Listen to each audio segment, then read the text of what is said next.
유전자로 모든 걸 평가받는 세상에서 빈센트는 자연 행태자로 태어납니다. 당연히 그는 유전자 조작으로 태어난 사람들보다 열등했고 차별과 무시는 일상이 되죠. 심지어 자신보다 2살 어린 동생에게까지 말입니다. 그러던 어느 날 빈센트는 뭔가를 결심했는지 집을 나서지만 아버지가 했던 말대로 하층민의 삶을 벗어나지 못합니다. 한 개인이 사회를 바꾼다는 건 불가능한 일이었으니까요. 노력만으론 자신의 처지를 벗어날 수 없다는 걸 깨달은 빈센트는 마지막 방법인 신분 세탁을 하려 하고 완벽한 유전자를 가지고 있는 제롬으로 다시 태어납니다. 유진의 유전자와 필사적인 노력이 합쳐져 초고속 승진에 성공한 빈센트는 마침내 그가 평생을 꿈꿔오던 우주 비행을 목전에 두게 되는데 그것도 잠시 가타카 내부에서 살인사건이 벌어지며 빈센트가 유력한 용의자로 지목됩니다.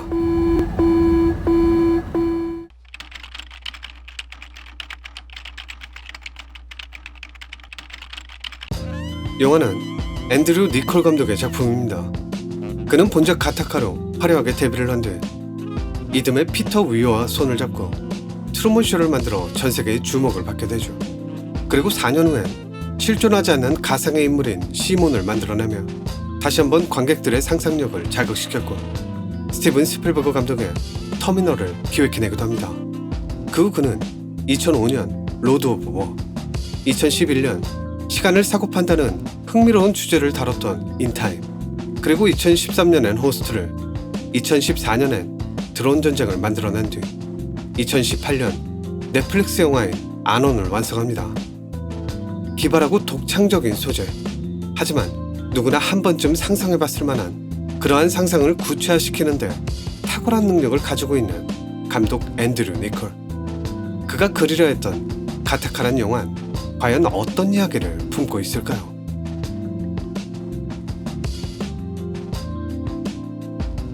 영화 가타카의 세계를 이해하기 위해선 우선 우생학에 대해 알아볼 필요성이 있습니다. 19세기 후반에 탄생해 서구 사회에 엄청난 해악을 몰고 왔던 우생학.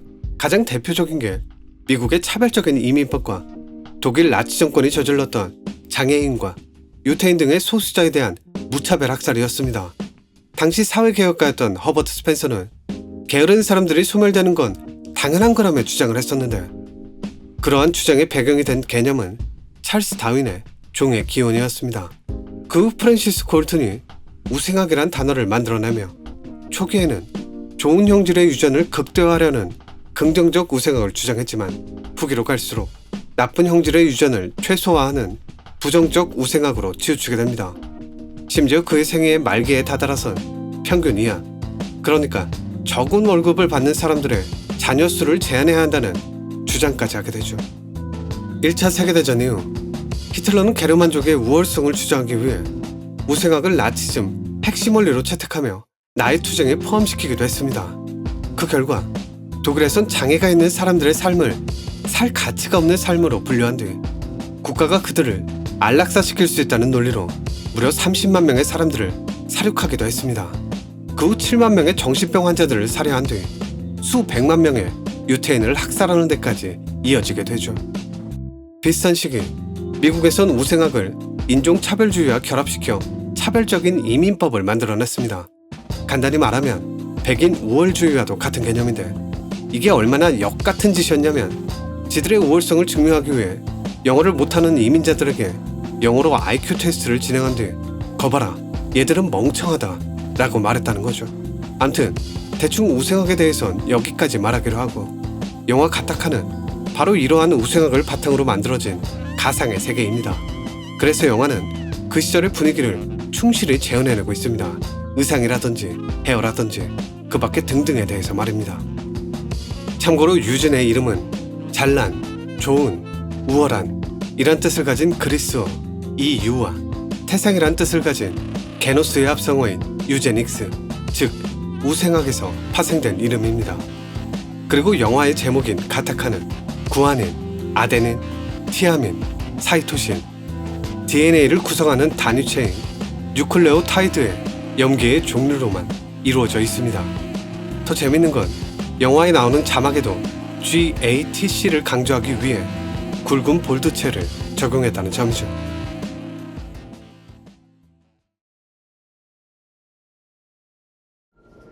완벽한 유전자를 가져야만 성공할 수 있는 세상에서 빈센트는 자연응태자로 태어났습니다. 부모의 사랑으로 태어난 소중한 생명이었지만 그는 세상에 나오자마자 피 한 방울로 모든 걸 평가당하며 부적격자로 분류가 됐습니다. 기대 수명이 30살인 채로 말입니다. 당연히 차별은 일상이었고 그에겐 미래가 없었습니다. 심지어 부모까지 현실을 들먹거리며 그에게 한계선을 그어주려 했으니 그는 꿈조차 맘대로 꿀 수 없는 처지였던 거죠. 결국 빈센트는 그러한 상황을 참지 못하고 집을 나갔습니다. 하지만 그는 하층민으로 전락했고 그가 할 수 있는 일이란 허드렛일 뿐이었습니다. 그건 영화 속에 나오는 다른 부적격자들도 마찬가지였죠. 그리고 그들은 철저하게 무시당했습니다.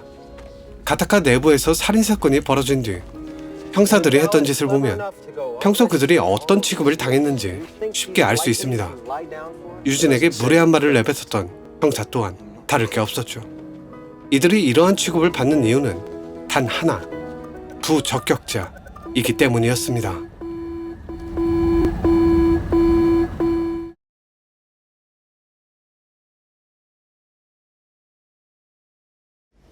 동생과 피를 나누면 자기도 우성인자가 되지 않을까 싶어 기회만 되면 피를 섞으려 했던 빈센트.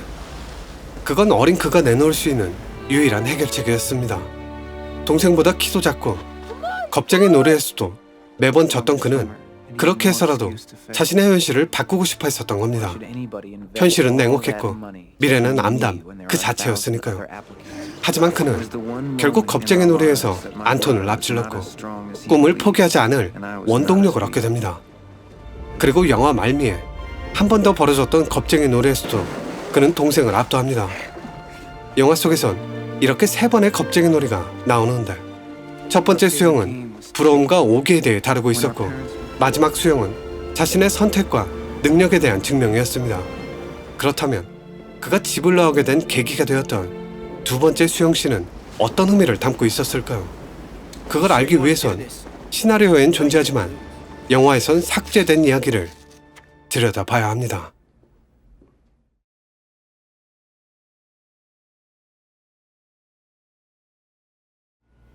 형이 집을 나가는 걸 본 안톤은 왜 가만히 있었던 걸까요? 그리고 빈센트는 대체 왜 집을 나간 걸까요? 또 수영 시합에선 갑자기 어떻게 이길 수 있게 된 걸까요? 영화에선 관련된 내용이 통으로 잘려나가 의아스러울 수도 있지만 대본을 보면 어느 정도 수긍이 될지도 모르겠습니다. 고딩 시절 부적격자라는 사실을 숨겼던 빈센트는 꽤 인기가 있었고 여자친구도 있었습니다. 하지만 그의 정체를 알게 된 여자친구는 다른 사람도 아닌 빈센트의 동생 안톤과 사귀기 시작했고 빈센트는 그렇게 둘의 데이트 장면을 목격합니다. 그러자 그는 화가 난 상태로 아주 오랜만에 시합을 제안했고 분노에 휩싸인 채 필사적으로 수영을 해 안톤을 이겼던 겁니다. 그가 두 번째 겁쟁이 놀이에서 이길 수 있었던 이유죠. 그렇다면 집은 왜 나가게 된 걸까요? 빈센트는 자신의 한계를 넘어선 수영을 했고 더 나아가 동생까지 구해냈습니다. 그렇게 기진맥진한 채로 모래 위에 쓰러져 있는데 뒤늦게 달려온 아버지가 갑자기 빈센트에게 비난을 퍼부었습니다. 그는 당연히 동생이 형을 구했을 거라 생각했고 이런 위험한 상황을 만든 빈센트가 그저 못마땅했던 겁니다. 하지만 이때 빈센트는 침묵을 선택했고 다른 걸 깨닫게 됩니다. 다짜고짜 화를 내는 아버지와 침묵하는 동생을 보며 가족이란 울타리 안에서조차 자신이 서 있을 곳이 없다는 걸 말입니다. 그래서 빈센트는 집을 떠났고 안톤은 그저 바라볼 수밖에 없었던 겁니다.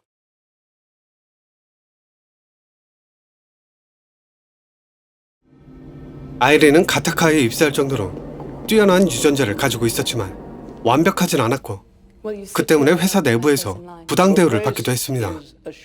그래서인지 그녀는 잘 나가는 제롬을 부러워했습니다. 그가 부적격자인지도 모른 채 말입니다. 그녀는 제롬 몰래 그의 머리카락으로 유전자 검사를 했고 결과를 보고 좌절했습니다. 너무나도 완벽했기 때문이었죠. 하지만 좌절은 그 완벽한 유전자의 진짜 주인공이었던 유진에게서도 찾아볼 수 있습니다. 그는 누구라도 부러워할 만한 완벽한 유전자의 소유자였지만 수영대회에서 금메달이 아닌 은메달을 따는 데 그치고 자살을 시도했습니다. 하지만 그는 자살에 실패를 하고 그 뒤로 평생을 휠체어에 앉아서 보내야 하는 그런 처지에 놓이게 됐던 거죠. 완벽한 유전자였기에 평생을 부담감에 시달렸던 그에게 은메달은 그런 의미였습니다. 한마디로 그는 빈센트에게 은메달을 자랑했던 게 아니라 한탄을 했던 겁니다. 열등감과 전혀 거리가 멀 것 같은 사람들의 열등감. 감독은 이러한 설정으로 뭘 말하고 싶었던 걸까요?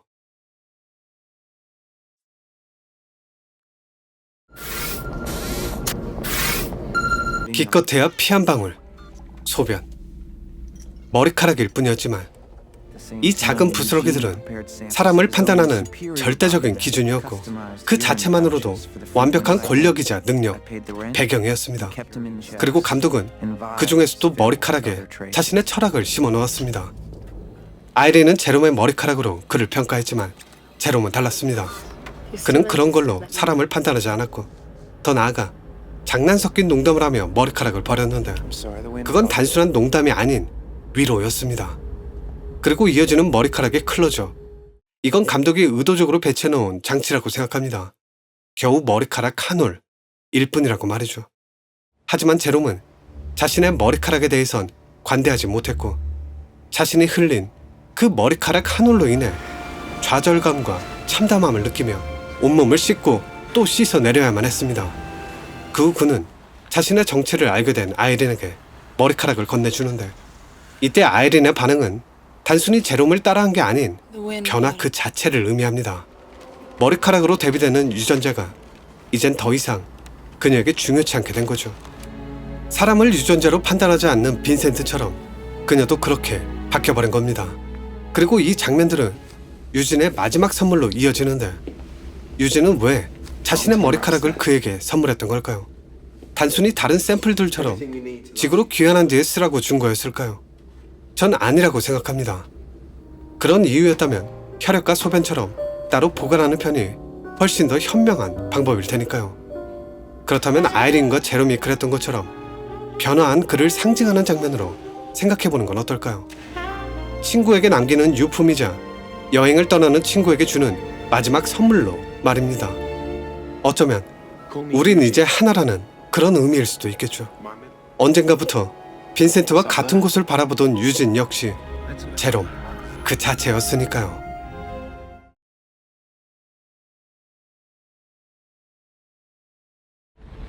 영화에선 우주로 날아가는 로켓 장면이 여러 번 등장하는데 마지막 씬을 뺀 모든 장면들은 동경을 다루고 있었다고 생각합니다.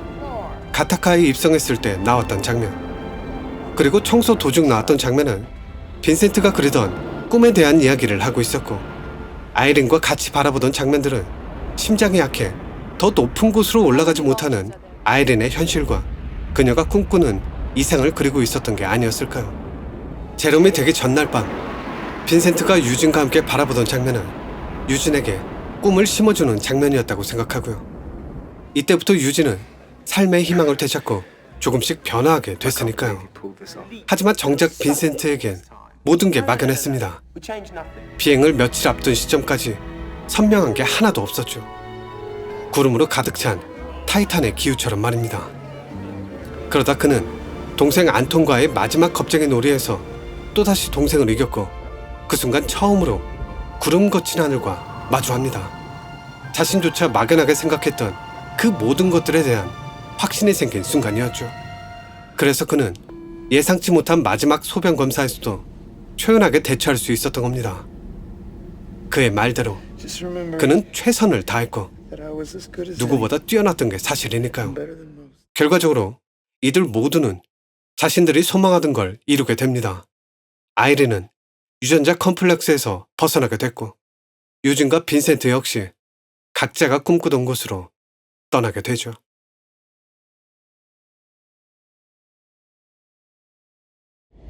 엔딩 크레딧이 끝나고 나오는 손톱이 떨어지는 이 장면으로 유추해보건대 빈센트는 귀환한 뒤에도 여전히 유전자 세탁을 하며 살아가고 있는 것처럼 보입니다. 유진이 남겨뒀던 평생 쓰고도 남을 샘플들로 말이죠. 결과적으로 빈센트는 세상을 바꾸지 못했습니다. 가타카의 청소부로 입성할 때의 포부는 결국 이루어지지 못한 거죠. 하지만 이러한 결말이야말로 완벽한 결말이 아닐까 합니다. 단 한 명의 사람으로 인해 세상이 변화한다는 말도 안 되는 영화적인 장치보단 이쪽이 훨씬 더 현실적이니까요. 하지만 그는 한 개인이 이끌어낼 수 있는 변화엔 분명 성공했습니다. 아이린과 유진은 말할 것도 없고 동생인 안톤과 닥터까지 유전자가 다가 아니라는 걸 깨닫게 해줬죠. 유전자로 모든 걸 평가받는 그런 세상에서 말입니다. 감독이 말하고자 했던 진짜 이야기도 이 지점이 아닐까 하고요. 세상을 바꿀 수 있는 건 단 한 명의 위대한 사람이 아니라 우리 모두의 인식 변화로부터 시작된다고 말입니다. 그것도 서서히. 그리고 감독은 이에 그치지 않고 가타카의 감독관이었던 조셉을 통해 시스템과 권력자의 아이러니에 대해 말하고 있기도 합니다.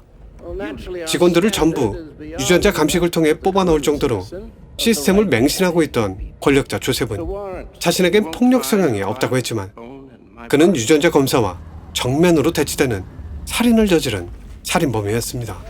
한마디로 그는 유전자가 전부가 아니란 걸 알고 있었음에도 리스크를 최소화하기 위해 또는 자신의 이익을 극대화하기 위해 그 시스템을 이용해 먹고 있었던 겁니다. 자기 자신한테만 관대한 채로 말이죠. 이건 마치 우리 사회의 축소판처럼 보이기도 합니다.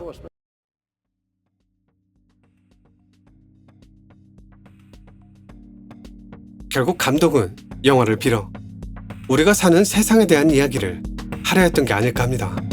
같은 꿈이라도 환경에 따라 평가가 갈리고 태어날 때부터 눈에 보이지도 않는 계급으로 나뉘고 직접 겪어봐야만 공감하고 변화할 수 있는 이 사회에 대해서 말입니다.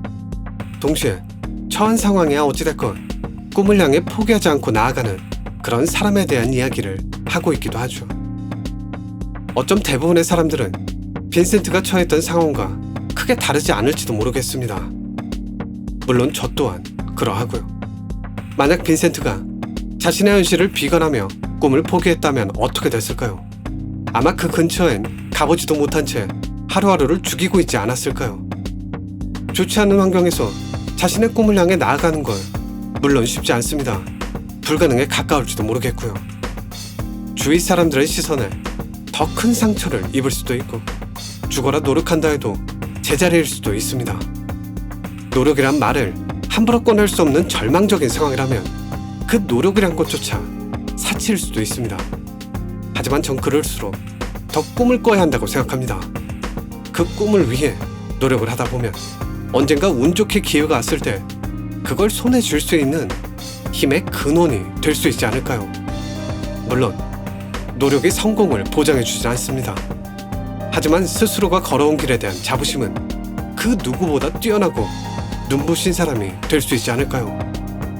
결국 내가 얼마만큼 노력했고 최선을 다했는지는 타인의 시선 따위가 아닌 나만이 평가 가능한 그런 영역이니까요.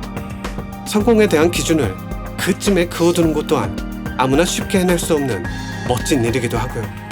그런 의미에서 전 이 장면이 이 영화 최고의 명장면이라고 생각합니다. 청소를 하는 두 명의 부적격자와 그들과 같은 처지였던 최고가 된 빈센트, 그리고 그에게 자신의 한계점을 드러냈던 아이린. 우린 같은 곳에 있지만 서로가 전혀 다른 경험을 하고 있습니다. 마음먹기에 따라 언제든 변할 수 있는 가능성과 한계에 대해서 말이죠. 그러니까 좌절하지 마세요. 쉽게 포기하지도 마세요. 남들의 가짜는 평가에 절대 휘둘리지 마세요. 당신은 당신이 생각하는 것보다 훨씬 더 능력있고 괜찮은 사람입니다. 당신의 가능성을 스스로 재단하지 말라는 소리예요.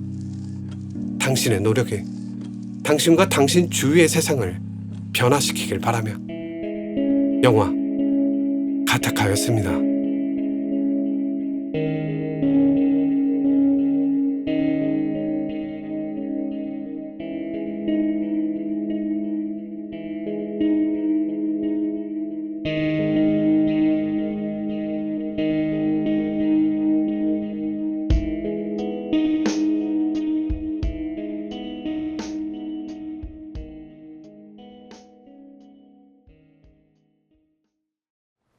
저 새끼 당장 끌어내.